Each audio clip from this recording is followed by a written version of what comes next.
Hi everybody. A few minutes ago I just posted a video about the appraisal process that we're going through right now in support of a refinancing of our primary residence loan, and just wanted to touch on when does it make sense to refinance. I know a couple friends in the past month have asked me about what are some of the things to consider about whether or not you should refi your loan. And I know for us, the couple of big rules of thumb that we've been going off of is one, if the current interest rates of today are 0.5% or more less than your current rate on your loan, then it does make sense to at least look into it. Now, when you say look into, there's all other factors you got to think about. You got to look at your credit report. Is your credit changed? Is it in a good standing? You want to look at closing costs. You got to look at points that you may have to pay for a rate. But we recommend, in working with a good mortgage broker, and we have a great one. If you're interested, let me know. Or you can go straight to a bank and look at that, or bankrate.com may have some information about that. But really shop around, because there's a lot of great rates. And we just locked on a 3.65 30-year fully amortized loan, which is fantastic, and that is the full 0.5% lower than our current loan. The other factor to look at on whether or not you should refi is you look at the closing costs.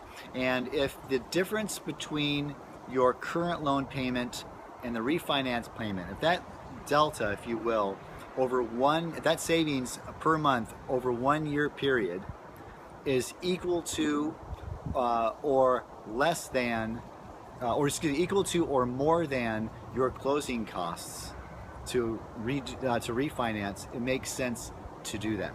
And so yeah, it's a little bit of math to do that. Let me know if you want some help with that. It's easy, but that's really another good rule of thumb.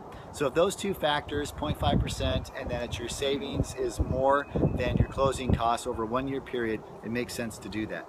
Now the process is kind of a pain in the butt, but it takes about 30 days.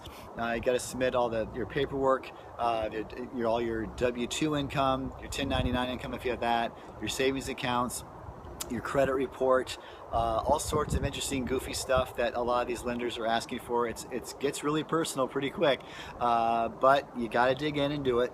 But the way that we looked at it is whether or not it was worth it, and that's kind of the thing. The savings for us is $200 a month.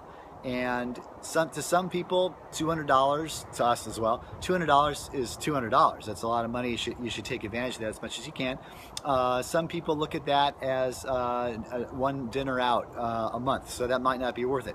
In our situation, we thought it was, and another way to look at it is $200 a month during the lifetime of the loan equates to roughly the $70,000, and that is the price of a BMW 5 Series or a Tesla. So there are real reasons to do that, because we plan to be in this house for a long time, which is another factor you got to think about, how long you want to be in your house or in your loan. But 70 grand made a lot of sense for us to do that, so which is why we did it. The other factor that you got to look at is the timing in which you got to take care of all this. It's quick. 30 days goes by quick. A lot has to happen. You want to make sure you work with a good loan officer, a good mortgage broker who keeps the process on track with the lender. And you got to get the appraisal done. You got to get the paperwork in. But once you do it, you learn the process, and it becomes easier and easier each time, hopefully. And we think it's well worth it, and it's something that we should all look into. Rates are very low, and we can all take advantage of it now, because they will not keep going lower. We think, we said that 6 months ago, and they're still lower again. But if you think about it economically, this is kind of like crack cocaine. It's an addictive thing, and it's horrible, and it's sucking down the economy, but it can't last forever, and the economy's addicted to it. Eventually it will have to go up, the rates will have to go up, and the rates will disappear. And I hate to be in that point where you could have said, or you would say, coulda, shoulda, woulda. So now it's time to do it. So highly recommend it. If you have any questions, please email me, call me, I'll walk you through it. Recommend some good mortgage broker that we've worked with for many transactions. He's really great, and can also help you walk through any math that you had any concerns about. Okay, that's it. Have a great day. Bye.